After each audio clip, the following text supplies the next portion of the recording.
तर हे मित्रांनो स्वागत तुमचं माझ्या अजून एका नवीन ब्लॉगमध्ये. तर आज आलो आहे परेलमधून पहिल्या आगमनासाठी आणि आता एक करी रोडला चाललो आहे गणसंकुलला इथून चालत. आणि माझ्यासोबत एक गण्या आणि रमाने आपली रोजचीच गँग. हा तिघच जण येतो फुल मचवदा आणि सुमित आले पुढे. सुमितला घेतो आणि आगमन कवर करतो. तर मित्रांनो गणसंकुलच्या इथे पोचलो आहे आणि गर्दी बघू शकता तुम्ही. फुल क्राऊड आहे आणि फुल क्राऊड आहे. काय माहिती आता कसं होतं आहे. आणि पोलीस प्रशासन तर पूर्णपणे लक्ष देत आहे आणि ट्रॅफिक पण आहे आणि खूप क्राऊड आहे.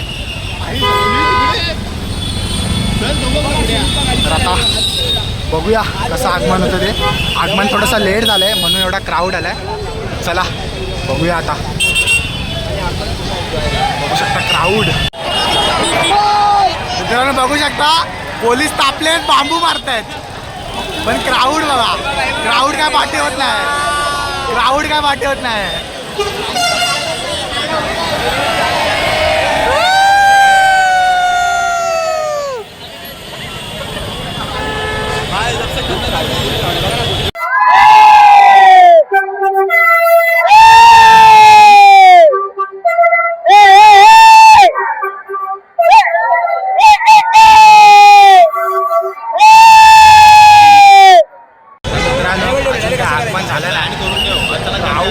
क्राऊड बेकार आलाय. क्राऊड बेकार आलाय आणि क्राऊड आम्हाला लय ताण लागले.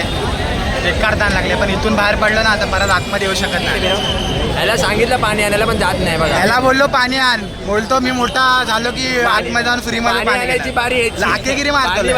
आणायची बारी यायची जात नाही आणायला. लाखेगिरी मारतो. पाणी आणायची बारी कोणाची आहे. लाखेगिरी मारतो. हा चला भेटतो डायरेक्ट आता आगमन झाल्यावर. कारण का नीरव भाई भेटले आमच्या आगमनात. नीरव आवड्या बघ इकडं. हा हा छोटासा बाबू ना नीरव. नीरव बाप्पा जसा जसा बाहेर येतोय तसा तसा ढगा पण येत आहेत. म्हणजे बाप्पाच्या आगमनासाठी पाऊस पण येणार आहे. बघू शकता तुम्ही पावसाचा माहोल तर झाला आहे. बाप्पाच्या आगमनासाठी पाऊस पण एंट्री मारतोय. मित्रांनो ज्याची आतुरतेने वाट बघत होतो तर आता बाप्पाचं आगमन सुरू होतोय. म्हणजे मूर्तीची थोडीशी झलक दिसली आहे. अजून बाहेर नाही आलाय. 5-10 मिनिटात बाहेर येईल बाप्पा.